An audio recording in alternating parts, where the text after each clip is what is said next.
നെ കുറിച്ച് ചോദിക്കുമ്പോൾ സത്യം പറഞ്ഞു കഴിഞ്ഞാൽ അദ്ദേഹത്തെക്കുറിച്ച് എനിക്ക് തോന്നുന്നു ഇന്നും പുതിയ വെളിപ്പെടുത്തലുകളൊക്കെ വന്നിട്ടുണ്ടെന്നാണ് ഞാൻ മനസ്സിലാക്കുന്നത്. അതന്നത്തെ ചോരത്തിളപ്പിന് ഇപ്പൊ എന്ത് ചോര തണുത്തു പോയാ? അപ്പം ഇങ്ങനെ ഓരോരോ സ്ത്രീകളായിട്ട് വന്നുകൊണ്ടിരിക്കുകയാണ് കാര്യങ്ങൾ പറയാൻ.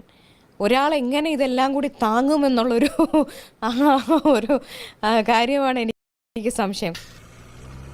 കുഴപ്പമാണ്, ഇവിടെ എന്തൊക്കെയോ കാര്യമായ കുഴപ്പമുണ്ട്. ഉണ്ടാവും. ചങ്കിന് ഉഗ്രം ചവിട്ടല്ലേ കിട്ടിയത്. നമുക്കിപ്പോൾ ഒരു സ്ത്രീ പറഞ്ഞാൽ മനസ്സിലാക്കാം, അല്ലെങ്കിൽ രണ്ട് സ്ത്രീ പറഞ്ഞാൽ മനസ്സിലാക്കാം.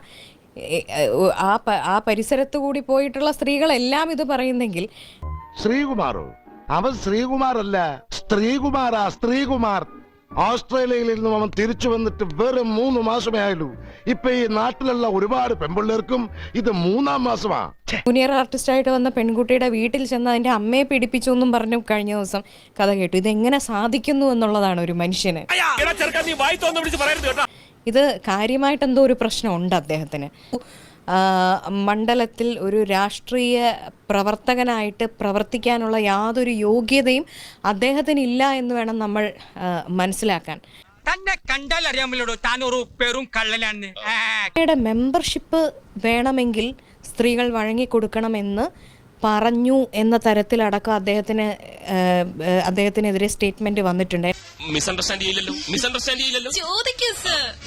മായയുടെ ഈ ബോഡി ഷേപ്പാണ് ക്യാച്ച്.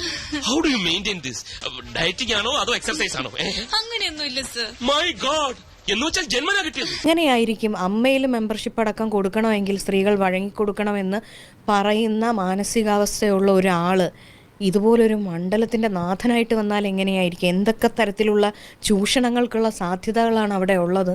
ഞാൻ 8 പെൺകുട്ടികളുടെ ചാരിത്രം നശിപ്പിക്കാൻ ശ്രമിച്ചിട്ടുണ്ട്. അതിൽ 4 വിജയിച്ചിട്ടുണ്ട്. 2 ഇപ്പൊ ഗർഭിണികളാണ്.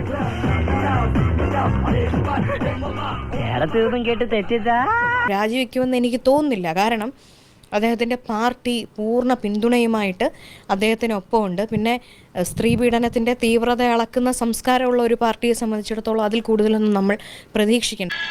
അയ്യേ, ആലോചിക്കും തോറും നാണിച്ച് തൊലി പൊളിയുന്നു. ഇങ്ങനെ ഒരുത്തന്റെ കൂടെ നടന്നിട്ട് മാനവും കൊണ്ട് രക്ഷപ്പെടാൻ കഴിഞ്ഞത് മുജ്ജന്മ സുഹൃതം.